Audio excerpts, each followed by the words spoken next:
मेरे खिलाफ नोटिस भेजा गया जी कि तुम्हारी आधा घंटे गोली चली, इतनी गोलियां हुई और तुमने उस गैंग लीडर को ही मार दिया और तुम्हारे पुलिस वाले के एक गोली खरोंच नहीं आई, तो ये आपने झूठा फर्जी इनकाउंटर किया है। जी अब मुझे उसका जवाब देना मुश्किल पड़ गया। बिल्कुल एक्यूरेट 100% सच्चाई को भी अब झुटलाया जा रहा है। जी।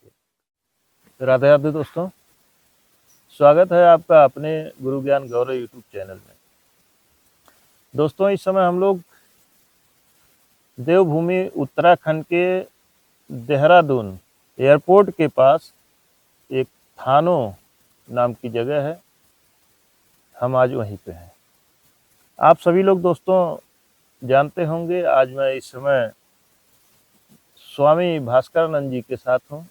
महाराज जी को आप लोग भली भांत जानते होंगे, क्योंकि आपके साथ मैं कई वीडियो कर चुका हूँ।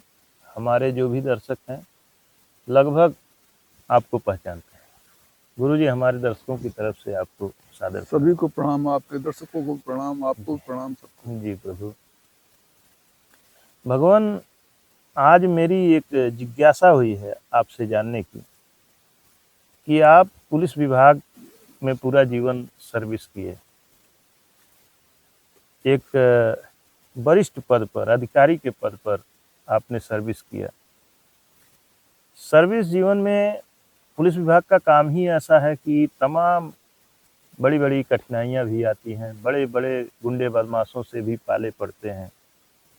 पुलिस अपना जीवन दांव पे लगा करके, जान को हथेली पे ले करके उनसे मुकाबला करती है, तमाम आलोचनाओं का भी सामना करती है, तमाम बड़ाइयाँ भी होती हैं, पुरस्कार भी मिलते हैं। तो प्रभु जी, आज किसी एक घटना का जिक्र हमारे दर्शकों के सामने करें, उसके बाद फिर हम लोग संत जीवन पर भी चर्चा करेंगे। ठीक है, आपको एक बड़ी रोचक घटना सुनाता हूँ। जी। वैसे तो मेरा जीवन, पुलिस का जीवन ज्यादातर बेहड़ों में जी और खतरनाक जगहों पर ही मेरी पोस्टिंग होती रही है। जी मैं लॉ एंड ऑर्डर कायम करने में और बदमाशों को मारने में मेरा नाम रहा है। जी पुलिस में बड़ी विडंबना है कि बहुत जगह ऐसा होता है कि आदमी सही काम करता है तो उसे सजा मिल जाती है जी और गलत काम करने पे इनाम मिल जाता है। जी ये विडंबना ही है। जी तो ऐसी एक रोचक घटना मैं आपको बताऊंगा। जी एक बार मैं एसओ था, थाना जैतपुर। जी ये बेहड़ था, यमुना का और चंबल का बेहड़ था। जी तो बहुत खतरनाक थाना था ये, और उसे मुझे चैलेंज के रूप में वो थाना का प्रभार दिया गया था। जी उसमें डीआईजी ने हस्तक्षेप करके एसएसपी से जबरदस्ती चार्ज लाया था कि इस अच्छे कर्मठ लड़के को क्यों चार्ज नहीं दिया जा रहा। जी पहला ही चार्ज था मेरा। जी तो वहां मैंने बहुत परिश्रम किया। जी होता क्या था, मुझे कहना में थोड़ा संकोच लग रहा है, कुछ पुलिस वाले भी बदमाशों से मिले होते हैं। जी तो वहां भी ऐसा देखा गया जी कि वहां उस वक्त 7 गैंग चल रहे थे, जी बड़े बड़े गैंग। विनोदा गैंग, बलबीरा गैंग, फूलन देवी गैंग, छबिराम गैंग, जी इस तरह के अनेकों गैंग वहां उस इलाके में कार्यरत थे। जी तो मुझे एसएसपी ने ये कह के भेजा था कि तुम्हें इन गैंगों का सफाया करना है, और एक कोड बता दिया मुझे कि आप ऐसा करना कि जब किसी बदमाश को मारो, जी इनकाउंटर हो, तो मुझे संकेत में बताना, मैं वहां पहुंच जाऊंगा, जी मैं भी अपना नाम शामिल कर लूंगा। जी तो उन्होंने बलवीरा गैंग और विनोदा गैंग खास तौर से उस वक्त चल रहे थे। जी राजनीतिक पार्टियों का संरक्षण प्राप्त था दोनों गैंगों को। जी एक को ठाकुरों का गैंग था, एक ब्राह्मणों का गैंग था। जी बैलला गैंग ब्राह्मणों का था और विनोदा गैंग ठाकुरों का था। जी वहाँ दोनों के पक्षों की वर्चस्व की लड़ाई में वो हिस्सा लेते थे, तो पार्टियां ही उन्हें पालती थी। जी तो उन्होंने संकेत दिया कि जब तुम बलबीरा को मारो जी तो कहना हमने कमल का फूल तोड़ लिया है, आप आ जाएं। जी और जब आप विनोदा को हाँ विनोदा विनोदा को मारो तो कहना गुलाब का फूल तोड़ लिया है, आप आ जाइए। जी तो हमें संकेत पे उस वक्त घटनास्थल पहुंच जाएंगे। जी तो मुझे चार्ज लिए हुए कुल 13 दिन हुए थे। जी उन 13 दिनों में मैंने जाते ही देखा कि हम जब बेहड़ में कॉम्बिंग करने जाते थे तो 7 गैंग थे, कोई ना कोई गैंग तो रहता ही था। जी तो हम जाते ही वो गैंग जो है वहाँ हमें चिन्ह मिलते थे कि था अभी चला गया, जी था अभी चला गया।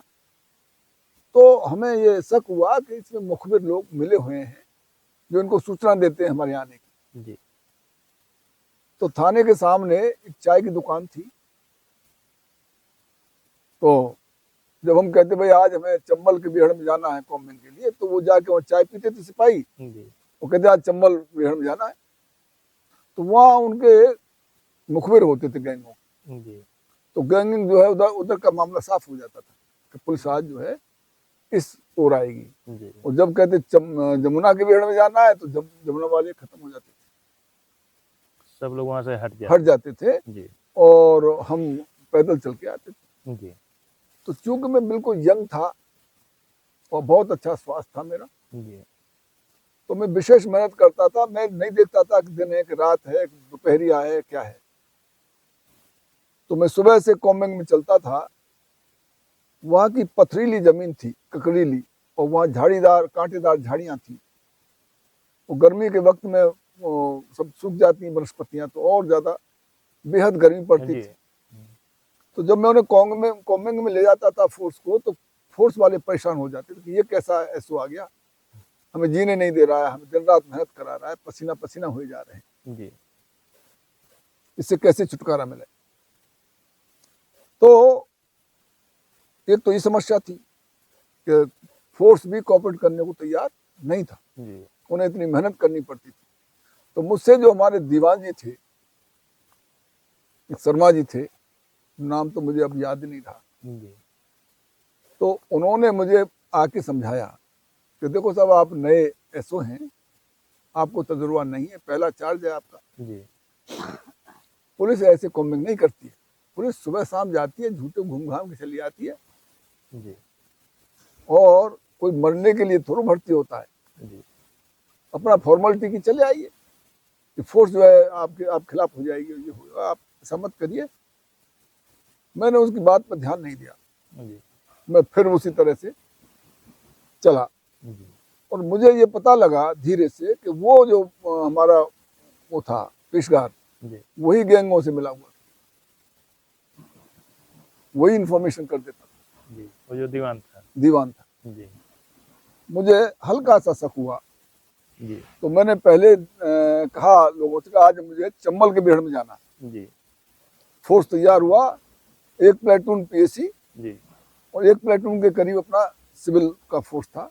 जी तो मैंने सिविल फोर्स को सिविल कपड़ों में लिया जी और पीएसी को वर्दी में, जी और लेके हम कॉम्बिंग के लिए चले। और मैंने कहा कि चंबल के बिहड़ में जाना है। जी तो वो सब लोग इससे जाके वहाँ चाय वालों कहने लगे आज जो है चंबल के बिहड़ में जा रहे हैं, आज चंबल के बिहड़ में जा रहे हैं। आपने उल्टा दांव चल दिया उल्टा दाव चला। जी और जब हम गाड़ियों में लद के वहाँ पहुंचे शहर से, कस्बे से बाहर, जी तो हमने कहा इधर यमुना के बिहड़ में जो है आप गाड़ी मोड़िए। जी तो चल दिए हम लोग वहाँ।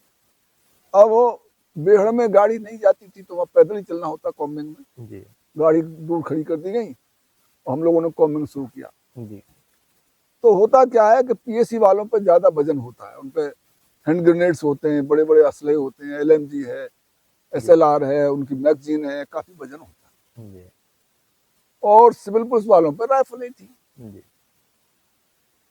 मैं सिर्फ लिए बैठा था वो पिस्टल, जी मैं पिस्टल लगाया था, बाकी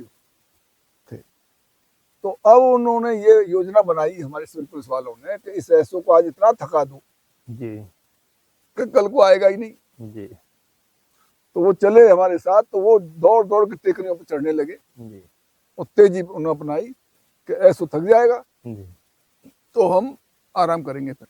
जी तो पीएससी वाले पीछे रह गए, वो आगे चले गए, तो पीएससी वाले झुंझुलाने लगे। जी बोले साहब ये कौन सी बात है, जी हम पे इतना वजन है, भाग भाग के चल रहे हैं, हमें मतलब साथ ही नहीं मिल रहा है। जी तो फिर मैंने उनको समझाया, रोका और मैं बीच में चला उनके, जी सामंजस्य स्थापित। तो मैं धीरे चलिए आप लोग, आप थोड़ा तेज हो जाइए। जी इस तरह से हमने करीब 7 किलोमीटर का कॉम्बिंग किया, बहुत होता है 7 किलोमीटर। जी दोपहरी भर चलते रहे। लास्टली हम जमुना के किनारे पहुंचे, तो वहां हमने देखा एक टेकरी जिसपे हरियाली थी, बाकी सब सूखे। हमने सोचा छाया है यहाँ और थोड़ा आराम करते हैं। ना आराम नहीं करते हैं, अगर गैंग होगा तो यही होगा, जी और कहीं छिपने की जगह है नहीं, जी गर्मी में रहेंगे कहाँ। हाँ ऐसा मुझे शक ही हुआ था, मैंने किसी से कहा नहीं, मेरे जी। मन में था ये बात। उधर वो हमारे पीएससी वाले बोले कि साहब यहाँ यमुना नदी में कुछ मल्लाह वो मार रहे हैं मछली, जी हम उनसे मछली ले लें बनाने के लिए, मैं ले लो, जी मैं खरीदना पैसे से, मैं दे दूंगा पैसे। तो वो मछली ले आए और फिर हम उसी टेकरी की तरफ चले, जमुना के सारे नीचे नीचे नीचे, जी बेड़ ऊपर, जमुना का नीचे, उसके सारे हम चले रास्ते। जी तो सिविल पुलिस वालों ने वो राइफलें लठिया की तरह कंधे पर रख ली जी और पीएससी पीछे थी, काफी लंबी लाइन लग गई, 30-40 आदमियों की काफी लंबी लाइन हो जाती है। जी मैं बीच में था। तो जैसे ही वो सिविल पुलिस वाले आगे पहुंचे तो उनका बदमाशों का संतरी था वो। जी तो उसने देखा कोई बारात वरात जा रही है, लठिया उठिया रख के जी आ रहे हैं, वो हमारे उसके नीचे पहुंच गए टेकरी।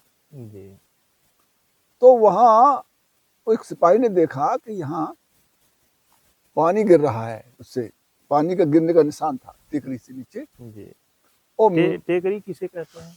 टेकरी कहते हैं वो जैसे ये ऊंचा स्थान होता है जहाँ कटाव होकर के मिट्टी ऊंची सी हो जाती है, अच्छा उस पर टीला टीला जी। टीला टेकरी। तो अब उस पर और नीचे पड़े थे छिलके मछलियों के, जी उसे शक हुआ कि यहाँ जरूर कुछ है। तो उसने ऊपर को झांक के देखा तो उनके संतरी ने देख लिया, उसने ऊपर से फायर मारा। जी हमारे फोर्स वाले पहचान लिया उसने फोर्स है, और जैसे ही फोर्स मारा हम लोग सजग हो गए। तो मैंने जैसे चल रहे थे इस तरह से हम, जी तो पीएससी मेरे पीछे थी, ये सिविल पुलिस वाले आगे थे, तो मैंने यूं करके इशारा, जी जो हमारे इशारे होते हैं, पीएससी को उसमें बेहड़ में कर दिया। और वो बदमाश हमारे ठीक सामने टेकरी पे, इधर से पीएससी और इधर से सिविल पुलिस, जी घेराव डाल दिया। जी डाल लिया तो वहां जमकर फायरिंग हुई जी बदमाशों से। और सही बात यह है कि बदमाश निकलने लगे। जी हमने बदमाशों को अपनी आंखों से देखा, हमने खूब फायर किया। ये रिवॉल्वर पिस्टल जो पिस्टल थी, पिस्टल से मैंने खूब तक के मारा निशाना, जी लेकिन वो मेरा निशाना ही नहीं लगा। जी और निशान लगा तो गोली वहां तक गई नहीं, जी इतना उसकी फासला, रेंज कम हो रेंज हो गया था इतना कम। जी उधर पीएससी वाले, उनकी किसी गोली नहीं लगी, जी गोलीबारी चलती रही। फिर आखिर ये हुआ कि उसने अपना पूरा गैंग, करीब 10-15 लोगों का गैंग था, जी वो निकाल दिया। उसका जो लीडर था विनोदा, जी उसने गैंग निकाल दिया और वो खुद टीले पे खड़ा होकर के फायर कर रहा था पुलिस की तरफ। जी मैं भी नया था, मुझे कोई ऐसे ज्यादा तजुर्बा नहीं था, तो मैं भी फिल्मी स्टाइल में खड़े होकर फायर कर रहा था ताकि लोगों का मनोबल बना रहे। जी साई साई गोली जा रही थी मेरी, जी जैसे चिंगारती हुई। जी लेकिन अब मुझे ये भी चिंता थी कि मेरे जो मेरे जवान सुरक्षित मेरे हैं। जवान हैं, और पीएससी वालों को क्या पहचान, कौन सादा कपड़ों में इसी जी। बदमाश ने मार दी। जी तो मुझे बड़ी चिंता में था मैं। बहरहाल करीब 15-20 मिनट तक फायरिंग हुई, तो वहां से दौड़ के वो दूसरी टेकरी पहुंच गए। जी वो निकल ही रहे थे कि इधर से पीएससी वालों ने फायर झोंके, सिविल पुलिस वालों ने फायर झोंके। तो वो जो बदमाश था वो खड़े होकर फायर कर रहा था, जी तो उसने पूरा गैंग निकाल दिया, जी लेकिन विनोदा। हमारा किसी की गोली नहीं लगी किसी ने। जी लास्टली वो जो है सबको निकाल के पीछे मुड़ा और कूदने जा रहा था नीचे को, पता नहीं किसकी गोली लगी, जी सिविल पुलिस की लगी या पीएससी की लगी, नहीं कह सकता। जी उसमें 3 गोली उसके यहाँ लगी पीठ, विनोदा को। विनोदा को, जी और वहीं वो धाराशायी हो गया, उनका हेड ही मारा गया। हेड ही मारा गया। जी तो उसमें क्या हुआ कि सिविल पुलिस वालों की बड़ी गंदी आदत होती है कि जब वहां से टेकरी से भागे थे तो उन्होंने वहां तलाशी पलाशी कुछ मिलाया होगा, चोरी चारी करके जेब में धर लिया होगा। जी फिर उन्होंने वहां भाग के उनके पास पहुंच गए तो उसमें जो वो थी चेन वैन, जी। वो भी उन्होंने कब्जा ली होंगी। तो गुरुजी ये है गुड़ पुलिस के पास पहले से मौजूद था। वो था, जो मैं अब हकीकत बता रहा हूँ, जो जी बात जी थी, जी जी अब मेरा उससे कोई तात्पर्य नहीं है, लेकिन जी। जो मैंने देखा अपनी आंखों से, अब आप रोचक बात कहलवा रहे हो, जी सही सही बात कहलवा रहे हो, तो मैं ईमानदारी के साथ सर बात जी बता रहा हूँ। जी खैर, उपस्थितियां ऐसी थी कि उन सिविल पुलिस वालों से अब किसी पुलिस वाले से लड़ा नहीं जा सकता था, न जी। उनकी तलाशी ली जा सकती थी, लेते तो और बवंडर होता, आपस में ही विवाद हो जाता। आपस में विवाद खड़ा हो जाता, और ये सुनिश्चित भी नहीं था कि ऐसा हुआ है, हाँ लेकिन अमूमन ऐसा होता है। जी अब हुआ क्या कि वो जब मारा गया तो भाग के 2-3 सिपाही वहां पहुंच गए टेकरी के पास, वहीं उसी पे, जी और उन्होंने चिल्लाना शुरू कर दिया, ऐसो जैतपुर जिंदाबाद, ऐसो जैतपुर जिंदाबाद। जी और वहाँ सब फोर्स कलेक्ट हो गया वहां से। मैंने कहा भाई नीचे बैठ जाओ, लेट जाओ, जी अभी बदमाश यही है, कोई मार देगा। हाँ तो वो लिया, पोजीशन लिया, फिर हमने उसमें कुछ ग्रेनेड फेंकवाए इधर उधर, जी। उसको देखा, दहशत दहशत बनाने के लिए, दहशत नहीं, कोई बदमाश या हो कोई तो छिपा हो तो मारा जाए। मारा जाए, अथवा कोई हम पे हमला न कर दे, जी वो तो मारा ही गया है। जी तो मारा गया तो उस पर 2 असले मिले, जी एक तो थी पिस्टल जी और एक थी बर्किंगम की 315 बोर राइफल, जी और 80 कारतूस तो थे राइफल के, जी और 34 कारतूस थे उस पिस्टल के। उसने पेटी बांध रखी थी। जी अब साहब हम बड़े खुश हुए कि बदमाश मारा गया। अब हमने वहीं से वायरलेस किया, जी और हम ये जो कोड बताया था वो गए थे भूल। उन्होंने बताया था, विनोदा के लिए बताया था गुलाब, जी और नहीं, हाँ, विनोद गुलाब बताया था, बड़ी लाला के लिए बताया था वो कमल। कमल। जी तो हमारे जो सिपाही थे उनमें 2 सिपाही ऐसे मुखबिर टाइप के थे, जो बदमाशों मिलकर भी उनको पकड़वाने में काम करते थे। तो वो बोले साहब हमने जानते हैं ये बड़े लला है, जी ये बदमाश बड़े लला है, हम जानते हैं, हमने इसकी गैंग में भी इसके साथ इसे पकड़ने के लिए प्रयास किया था छिप के। मैं कहा अच्छा पक्का है कि हाँ? तो मैंने वहीं से फ्लैश कर दिया कि 315 पत्तों के साथ और कमल का फूल तोड़ लिया गया है। जी एसएसपी थाना जैतपुर पहुंचे, जी वायरलेस कर दिया। उस वायरलेस से उनको सूचना मिल गई, और पूरा तो जिला सुनता ही है वायरलेस को, जी तो पूरा जिला समझेगा कुछ हुआ है, एसएसपी बुलाया जा रहा है। बहरहाल हम शाम तक वहाँ वेट करते रहे। वेट करते रहे, कोई आने, अंधेरा होने लगा तो फिर हमने वहाँ से उसको उठाया, चारपाई मंगवाई, उस पर लद के फिर वो से गाड़ी में ले गए, गाड़ी से फिर हम थाने आ गए। थाने के सामने जो रोड पड़ी थी वहाँ से डाल दिया। जी डाल दिया इसलिए भाई पहचानो कौन बदमाश है। जी मुठभेड़ में बदमाश मारा गया। अब हुआ क्या कि उसी गांव का, बड़ी लल्ला के गांव का एक डॉक्टर था। एसएसपी साहब पहुंच गए, दूसरे नहीं लोग पहुंचे, नहीं पहुंचे। पहुंचे ही नहीं। अब साहब वो वहाँ एक डॉक्टर था उसी गांव का, बड़ी लल्ला के, हमने उसे बुलाया, भाई पहचानो, बड़ी लाला मारा गया। जी तो वन देखा तो बड़ी लाला नहीं है।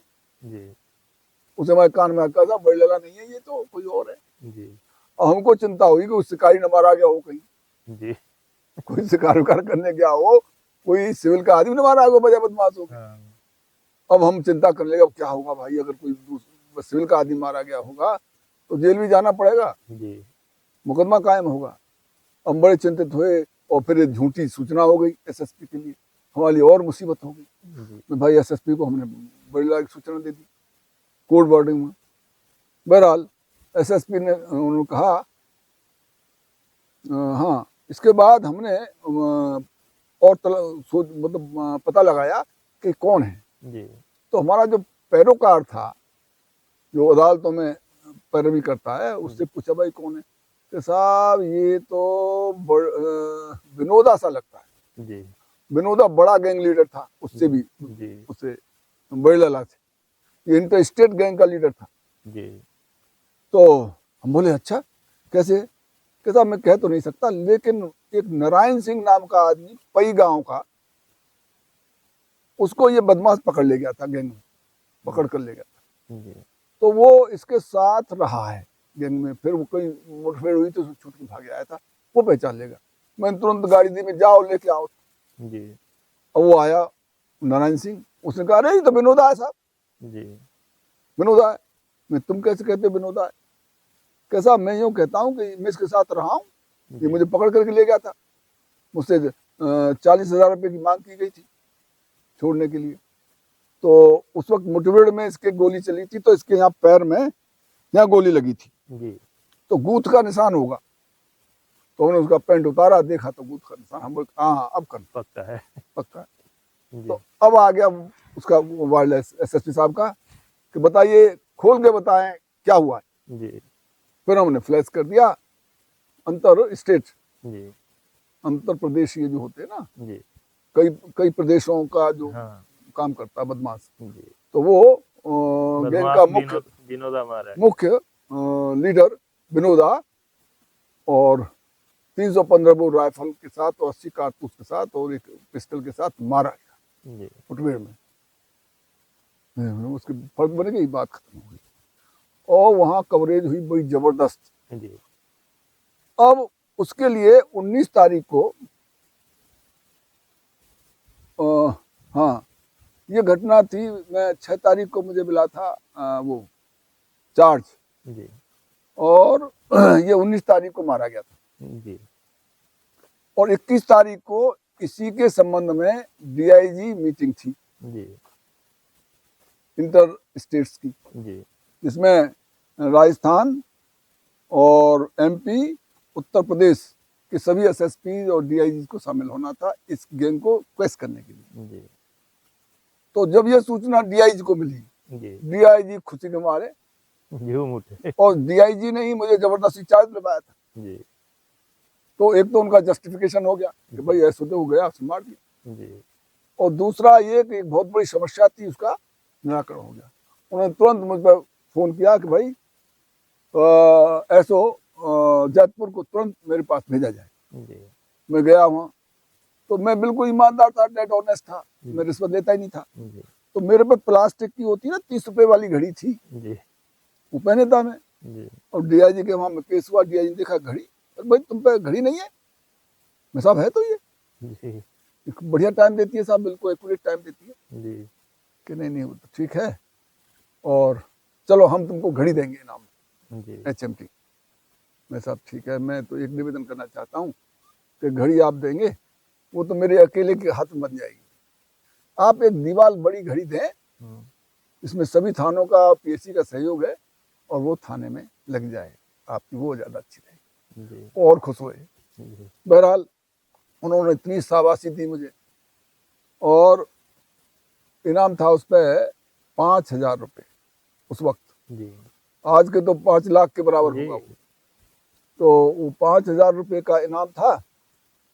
अब क्या होता है, दिलचस्प बात अब खड़ी होती है कि वो तो मारा गया, लेकिन एक पड़ोसी थाने का है, सो बाहा का, नाम लेना उचित नहीं होगा, वो इस बात से बड़ा भारी दुखी हुआ कि भाई तो मेरे बॉर्डर का ही थाना था, जी और वो 13 दिन उसे हुए हैं, और 13 दिन में उसने गैंग मार दिया, और मुझसे रोज डांट पड़ रही थी वहाँ, और इसने तो बड़ा भारी काम कर दिया मेरी, तो उसमें और भद पिट गई। जी तो उसने क्या किया, उसके गांव, उसके क्षेत्र में एक गांव था, वहाँ के डीजीपी रहने वाले थे, चतुर्वेदी साहब, जैन चतुर्वेदी, बहुत ईमानदार डीजीपी थे वो, और बहुत ही अच्छे स्वभाव के थे, बड़े कर्मठ थे, बहुत ईमानदार अधिकारी थे वो।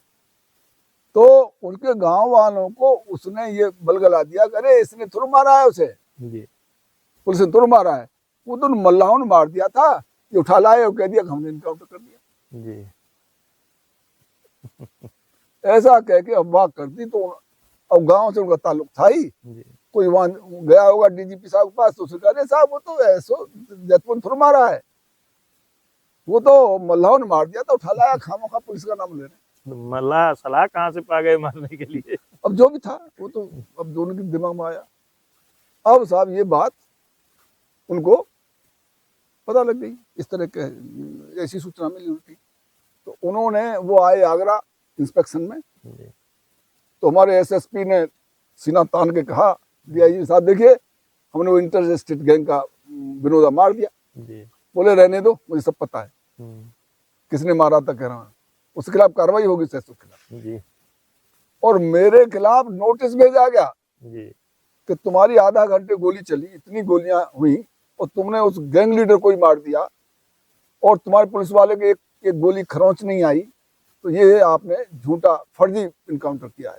जी अब मुझे उसका जवाब देना मुश्किल पड़ गया। बिल्कुल एक्यूरेट 100% सच्चाई को भी अब झुटलाया जा रहा है। जी तो जो मुझे 5,000 रुपये इनाम मिलना था वो भी पचड़े में पड़ गया। जी फिर इसमें जांच के लिए एडिशनल एसपी को भेजा गया। जी एडिशनल एसपी भी मुंह फुलाए बैठे थे कि तुमने एसएसपी को तो बुलाया और मुझे खबर नहीं दी, मैं आ जाता इसमें। तो सरदार जी थे, जी तो मैंने उनको सरदार जी को हकीकत बताई। जी खैर वो सच्चे आदमी थे, वो भी उन्होंने सही सही जो बात थी उन्होंने लिख दिया कि साहब हकीकत में सही हुआ है, इसमें कोई वो नहीं हुआ है, झूठा इनकाउंटर नहीं है। तो अब मैंने देखा इसके बाद भी बहुत से इनकाउंटर हुए। अब मैं फर्जी कहूंगा तो वो ठीक नहीं होगा, लेकिन जैसे भी हुए जी उन इनकाउंटर्स में हमको इनाम मिला जी और इसमें हमारा जवाब तलब हुआ। हमेशा एक चीज मैं कहना चाहता हूँ, हमेशा सोने को ही परीक्षा देना पड़ता है। हाँ, तो सच्चाई पे उंगली उठाई जाती है, जो भी रहा। गलत चीजों को लोग एक्सेप्ट कर लेते हैं। हाँ, अब प्रभु जी वीडियो चूंकि बड़ी लंबी हो जा रही है, अब हम चाह रहे हैं कि जब आप रिटायर्ड होकर के संत जीवन में आए तो कोई ऐसा आपको अनुभव हुआ हो, कोई ऐसा चमत्कार आपके साथ हुआ हो, क्या अगर छोटे में शार्ट में बताएं ठीक है। तो देखिए ऐसा है, बहुत अच्छा लगेगा। वीडियो लंबा हो जाएगा, है तो बहुत लंबा प्रकरण, जी लेकिन मैं शॉर्ट में बताता हूँ जी कि मेरा चूंकि मैं सत्य पर ज्यादा विश्वास करता था और सत्य आरूढ़ ही रहता था, जी मैं कभी रिश्वत नहीं लेता था। जी तो मेरा मन में था कि मैं बैराग लूंगा, संन्यास लूंगा। जी तो इसके लिए मैंने यहाँ थानों में, जी देहरादून में ही एक छोटा सा मकान बना लिया था पहले ही, जी जिसमें 2 कमरे, जी कि मैं वहां से रिटायरमेंट के बाद यहाँ सीधा आऊंगा और भजन करूंगा। जी तो मैं यहाँ आने लगा, आ गया। इसके बाद फिर मैं अपना संन्यास जीवन थोड़ा व्यतीत किया, और फिर चूंकि मैं आयुर्वेद का अच्छी जानकारी थी, तो मेरे अधिकारियों को दवा देता था, तो वो फिर से मुझे आके दवा लेने लगे, उनके रिश्तेदार आने लगे। तो मैं बजाय भजन ध्यान तो गया मेरा हो गया, लेकिन मैं फिर इस आयुर्वेद में ही चला गया और लोगों को दवा गोली करने लगा। जी आज से करीब 30 वर्ष पहले जी जब मैं फोर्स में था, तो मैंने स्वप्न देखा रात को। जी स्वप्न में क्या देखा कि मैंने अपने कोट पैंट उतार के तो एक झाड़ी में रख दिए, जी और उसमें मैं महात्मा बन गया। जी मैंने अपनी बनियान फाड़ी और फाड़ के लंगोट लगाया और मैं चल दिया गोकुल को, जी भगवान कृष्ण के दर्शन करने के लिए। स्वप्न में है ये बात, साक्षात नहीं है। जी तो मैं गली गली में भगवान कृष्ण को ढूंढता रहा, तो यहाँ खेल रहा होगा, वहाँ खेल रहा होगा, तो कहीं कृष्ण नहीं मिले। जी मैं बड़ा निराश हुआ, उदास हुआ। फिर मैं घर घर जाके किवाड़ खोल खोल के देखता रहता था कि यहाँ हो कृष्ण, यहाँ हो कृष्ण, कहीं कृष्ण पूरे गोकुल में मुझे कहीं नहीं मिले। तो मैं दुखी हो गया, बहुत दुखी हुआ, और गांव से बाहर जा करके एक जुते हुए खेत में खड़ा हो गया और मैं रोने लगा। जी और मैंने कहा कृष्ण के लिए, भाई तू बड़ा निष्ठुर है, मैंने तो तेरे लिए घरवार दरबार सब छोड़ा और मैं ढूंढता फिर रहा हूँ और तू आ नहीं रहा है। अरे भाई एक बार मुझसे मिल जा, ब्रह्मांड नायक है, अरे क्षणभर के लिए मेरे पास आ जा तो मेरी आंखें तृप्त हो जाए। ये और सारा घटना ये स्वप्न हो रही स्वप्न की है ये। जी। तो जब मैं आंसुओं से टप टप करके चीख के रोने लगा तो कुछ देर बाद देखता हूं कि भगवान कृष्ण स्वयं हनुमान चाल में दौड़ते हुए आए और मेरे गले लगे। जी। तो मैंने कहा मैं ठीक है, बस मेरा काम हो गया, अब मैं चिन्मय हो गया, जी। अब आप जा सकते हो। आपके स्पर्श से मैं चिन्मय हो गया और वो चले गए। फिर और आगे का स्वप्न छोड़िए, बड़ा लंबा स्वप्न है। जी। तो ये हुआ, तो मैं जब स्वप्न खत्म हो गया और ये घटना रहा तो मैं सर्विस के दौरान ही उस जगह को डिटेक्ट कर लिया जिस जगह पर ये घटना हुई थी, जहाँ भगवान कृष्ण के मुझे दर्शन हुए। जी। तो मैं चाहता था यहाँ चाहे भले एक झोपड़ी की जगह मुझे मिल जाए तो मैं इसे खरीदूंगा, जी। लेकिन मेरे पास ऐसा पैसा ही नहीं हुआ जी। कि मैं उसे खरीद पाता। गोकुल में तो बहुत महंगी जमीन थी जी। और फिर वो किसी ट्रस्ट ने खरीद ली थी जमीन, तो भी संभव नहीं थी। जी। फिर क्या हुआ कि वो सब पता है किसी बगीचे की जमीन है। जी। बहरहाल कई बार उस जमीन के लिए प्रयास किया गया, मुझे वो जमीन नहीं मिली। नहीं। अब आयुर्वेद में काम करते करते कुछ धन इकट्ठा हुआ तो मैंने सोचा कि चलो वहीं गोकुल की तरफ कुछ जमीन खरीदी जाए, जी। वहाँ ऑर्गेनिक खेती करके और गौ पालन किया जाए और लोगों को ये प्रेरणा दी जाए कि भाई जो खाद, ये जो केमिकल्स जी। फसलों में डाल डाल के आप लोगों को कैंसर बांट रहे हो, ये बहुत गलत परंपरा है, इससे लोग बीमार हो रहे हैं, तुम्हारा भी स्वास्थ्य खराब हो रहा है। तो गाय पालो और गोबर डालो खेतों में, जी। उससे ऑर्गेनिक फसल उगाओ, सब्जियां ऑर्गेनिक बनाओ, उससे रोगों से मुक्ति मिलेगी। इस तरह की जीवनचर्या अपनाने के लिए मैंने वहाँ ये जमीन खरीदने का विचार किया। तो मैं वहाँ गया गोकुल महावन। जी। तो वहाँ एक महात्मा है श्री गुरु शरणानंद जी जी। रमण रेती, बहुत अच्छे महात्मा हैं। वहाँ 40-50 महात्मा कुटिया भी हैं। जी है अंदर ही। हाँ, तो वहाँ इतना भारी भीड़ थी जी। कि मुझे उसको पास करने में कम से कम आधा से पौना घंटा लगा। जी। ब्रह्मांड घाट तक भीड़ ही भीड़, बहुत भारी ट्रैफिक। जी। तो वहाँ उनका बड़ा प्रभाव है, तो लोग उनके आते हैं, भक्त लोग। जी। तो मैंने वहाँ जमीन की आसपास पूछताछ की तो कोई 3 करोड़ रुपया बीघा, कोई 4 करोड़ रुपया बीघा, कोई 5 करोड़ रुपया बीघा, कोई इससे कम कोई जमीन ही नहीं। जी। मैं बोला भाई मेरी औकात से तो बाहर है, मैं नहीं खरीद सकता। जी। बहरहाल मैं बोला भाई चलो वापस चल, तो आगरा वापस चलते हैं। तो वापस जाना था हमको, गोकुल होकर रास्ता था, गोकुल बैराज से। जी। हमने कहा भगवान गोकुलाधीश के दर्शन कर लिए जाएं। तो देखा तो गोकुलाधीश के बंद थे, पट बंद थे, तो वो दर्शन नहीं दे। मैं बड़ा निराश हुई। फिर आंखों में आंसू आए कि तू यहाँ हमें जमीन दे रहा है और अब तू मतलब तेने दर्शन देना भी मुनासिब नहीं समझा। तो आंखों में आंसू आए और कहा भगवान हमें भी शरण में ले लो। तो ऐसा कह के मेरे ध्यान आया चलो उस स्थान को चलते हैं जिस स्थान भगवान के दर्शन हुए थे। ये न सही तो वहाँ उसे स्वप्न के दर्शन स्थान के दर्शन करते चलते। हाँ। जी। तो मेरा बेटा भी साथ था, मेरा एक मित्र आर के श्रीवास्तव भी साथ था। जी। तो वहाँ गए उधर, तो देखा तो वहाँ प्लॉटिंग हो रखी है उन स्थानों। जी। और मैंने उनको चल के बताया कि देखो ये जो कदम का पेड़ खड़ा है, इसके नीचे वही स्थान है जहाँ भगवान कृष्ण मुझसे गले मिले थे। जी। बच्चों को बताया, उनको दोस्त को और उसको। तो बोले अच्छा ये स्थान है कहाँ। अब ये प्लॉटिंग हो गई, लोगों बिक गए। तो वहाँ जो दुकानें थी उन लोगों से मैंने पूछा भाई यहाँ कोई प्लॉट खाली है, मिल सकता है क्या। तो उन्होंने कहा साहब एक प्लॉट खाली। और कौन सा खाली है। तो वही पिन पॉइंट, वही स्थान खाली था जहाँ आपने स्वप्न जहाँ में मैंने दर्शन स्वप्न किया था। भगवान दर्शन किए, जिसके लिए मैं लालायित था बहुत लंबे समय से था। जी।